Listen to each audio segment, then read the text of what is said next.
Okay. Can you see it? No. What it says? Oh yeah, there you can. Okay. Okay. Welcome back. Anyways, okay, so I'm Natasha Bustamante, I'm Sean Renwick. and we are doing the play The Glass Menagerie.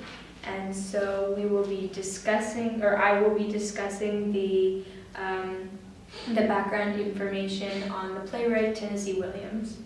And so he was born in 1914 and died in 1983. His real name was Thomas Lehner.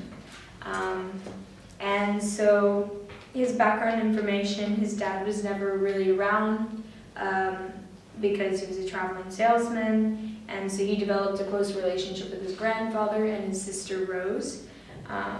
And he was originally from Mississippi, but then moved to Missouri, where him and his sister were bullied for their southern accent.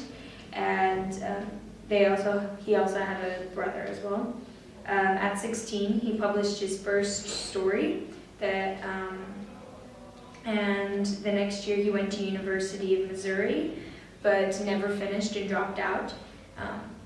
After that, he worked at a shoe company for 2 years, then going into university, the Washington University, where he produced his first play. And then after that, he spent the majority of his life in Rome, Italy. So The Glass Menagerie was originally a series of short stories, it was in a form of a short story.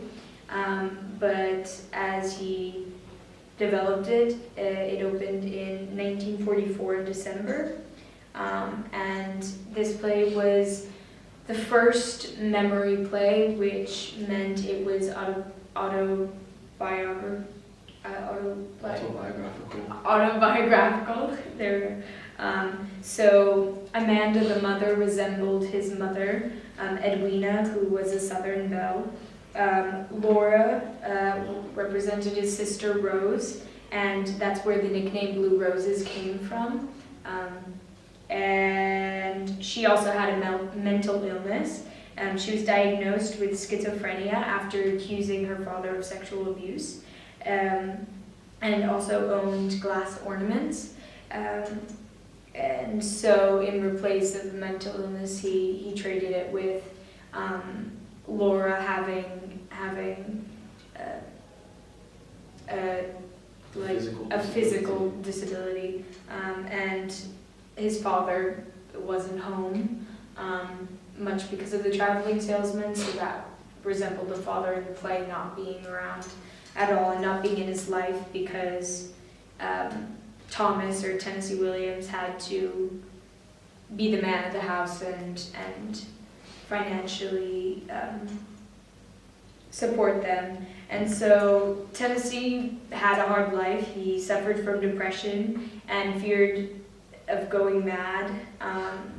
And he actually was put into a mental institution, which was also due to his brother letting him go there, which he said he would never forgive him for, because, like I said before, his fear was the thought of going mad.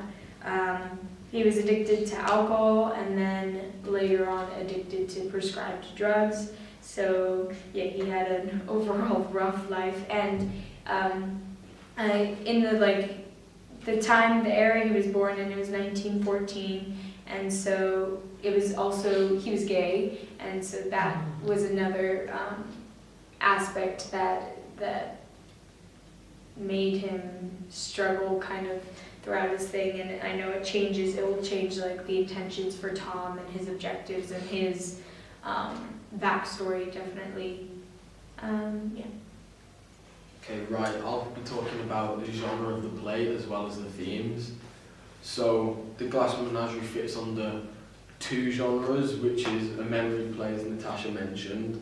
So that links back to the playwright's past, but it also means that the whole play is a memory. That's because Tom, who's the character of the brother, is retelling the story, retelling the events that happen in the play in the future when he's left the family and he's sort of looking back on his past. But it also fits under the genre of tragedy because it includes certain themes like loneliness and disappointment and abandonment. So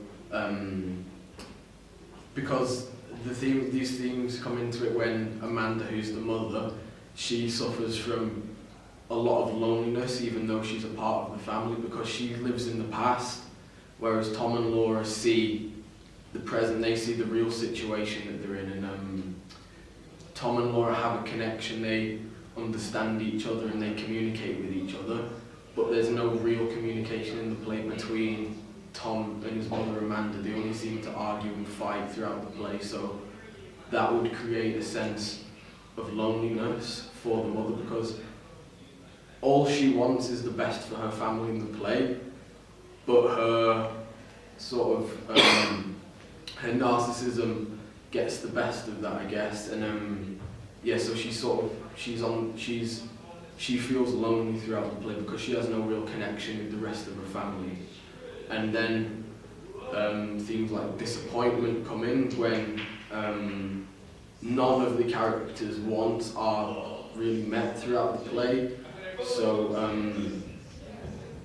even if it's when Amanda's selling the books on the phone, she doesn't manage to sell a single one in the play, everyone turns her down.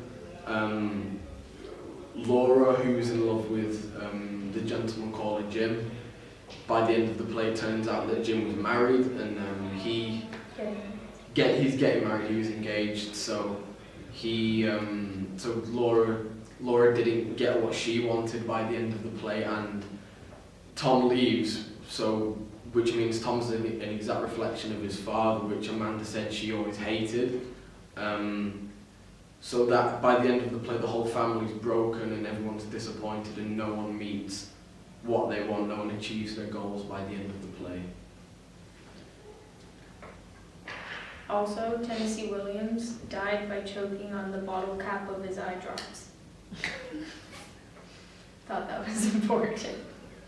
I just thought it was quite funny.